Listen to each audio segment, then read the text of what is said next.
State of Ohio versus Nancy Caraballo. She's present today with counsel, Mr. Spelcy and Mr. Edwards. She's previously entered a plea of guilty to 3 felonies of the 3rd degree and a felony of the 4th degree, counts 1, 3, 7, and 9. Court and counsel reviewed PSI and prepared to pass sentence. The state is present and has provided a sentencing memorandum, as has the defense. Would the defense like the state to go first, or would you like to go first? Judge, we'd like the state to go first, if that's okay. Okay, you can stay at the podium. Mr. Meyer? Thank you, Your Honor. Matthew Meyer on behalf of the state. And I'm joined here with me today by Agent Christopher Joseph of the Ohio Department of Public Safety on behalf of the victim, which is the State of Ohio Department of Job and Family Services. Your Honor, we've outlined the relevant points we think are appropriate for sentencing in our sentencing memorandum, so I won't repeat them for you today, other than to reiterate that we believe that the offenses in this case are serious enough to require incarceration.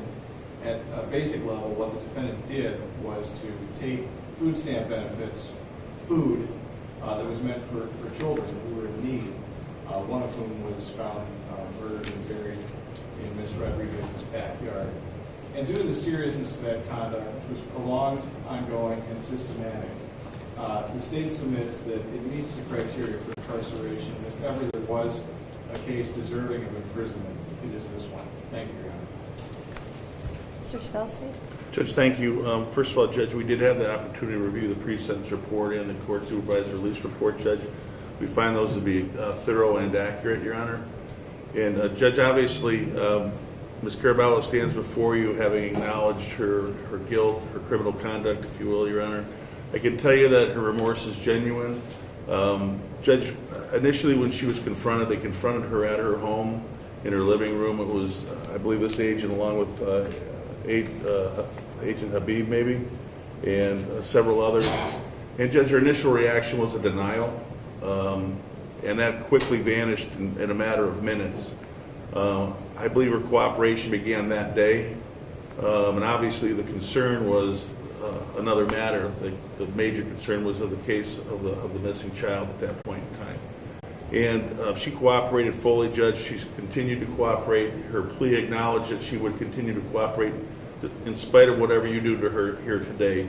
She's obligated, and not only by her plea agreement, but she's morally obligated to continue that cooperation. Judge, I can tell you that the letters that you saw obviously paint a different picture of a different person than the one standing before you having admitted her criminal conduct. It's apparent that those letters describe a loving and caring mother, somebody who stood by her children, stood by family members when they needed it the most. Obviously, that's a severe contrast to the conduct that brings her here. But I would suggest to the court that conduct is more of who she is than the conduct that brings her here. As this court knows, that she has no criminal history, Your Honor. She had led a law-abiding life up until this event, and I believe the conduct as described by the government began in late 2016 and continued into 17. So the conduct that they described was approximately a year. If I'm mistaken, I'm sure Mr. Meyer would tell me a little more than a year. Judge, I would submit to the court that a term of probation would not demean the seriousness of the offense.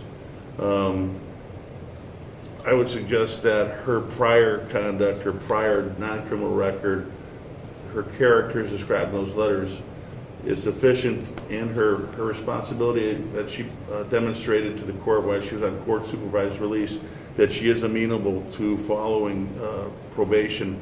Judge, I can tell you that her goal is to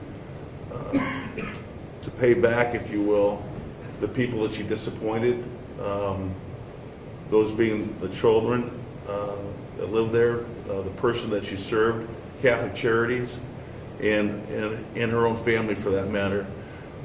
Regardless of what you do to her here today, Your Honor, I can tell you that she is driven to restore her good name and hopefully prove that she can be productive again. Thank you. Would you like to speak? You don't have to if you don't want to. Thank you for the opportunity to let me speak, Your Honor.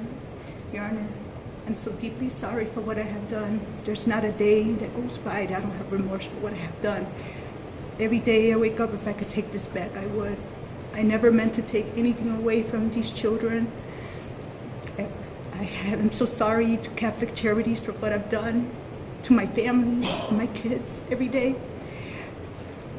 I'm a productive person in society. I would never do anything to anybody. I have to live with this pain for the rest of my life, and there's not a day that goes by that I wish that I could take all of this back, but I can't. If this is a mistake that I made,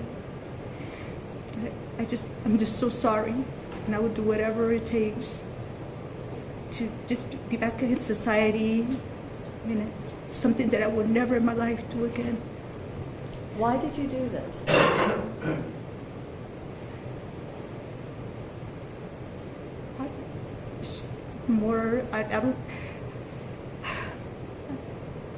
I think more because I thought that maybe I was helping somebody in need. How could you be helping her by taking food away? Just think sometimes I feel like I just got brainwashed, you know? I know I'm an adult, but I just felt maybe I was brainwashed. What was your relationship with your co-defendant? She was just would go to her home, and I was just her worker. We never had a relationship like that. And how did this idea come about to do this? She asked me. The thing that's very troubling, that I'm sure you understand, is that you were in a position of trust, and you were essentially doing the services on behalf of the people in this county that go to work every day, some of whom struggle to pay their bills and feed their children. And they work and they pay taxes, and this money now goes to these services to help people that are less fortunate even than those who are already not very fortunate. And then the money's stolen, and the children don't get food. And I don't understand how you can be in that position and ever think that this was going to be okay. I don't understand the motivation behind it. Your Honor, there's not a day that goes by that I don't have I'm sorry, I remorse. couldn't hear you. There's not a day that goes by that I don't have no pain for what I've done, for my actions. This is a big mistake that I've done, and this is something I would never do again. Just not a day. But it went on for a while, right? Yes. Right. So at any time you could have stopped. At any time you could have told the truth. Yes. And you didn't. What's unfortunate is that it seems that if this child hadn't died, this might never have come to light. You might have gotten away with it. And that doesn't speak well of you, because you had the opportunity to say something. And I have to say, I'm curious too, if you're there all the time, how do you not notice that the children perhaps aren't fed, or that one's missing? How do you not notice Your that? Honor, in our program for Right Beginnings, when we go to the homes, we already have a visit schedule, so we know, we confirm with the parents. So before we come out, we just don't come to their home unexpectedly. They're not surprised visits. No, they're not surprised. They're planned, and they know ahead of time when we're coming out and what time, and it's Okay. confirmed. Well, that clarifies that for me. Well, you know, you are facing a significant period in prison. It's 10 and a half years. I certainly don't think that that's appropriate. You don't have a prior criminal record, but I also don't think probation is appropriate. This is still a very serious breach of trust. So your sentence as follows. In count 1, a felony of the 3rd degree to 36 months in prison. Count 3, a felony of the 4th degree, 15 months in prison.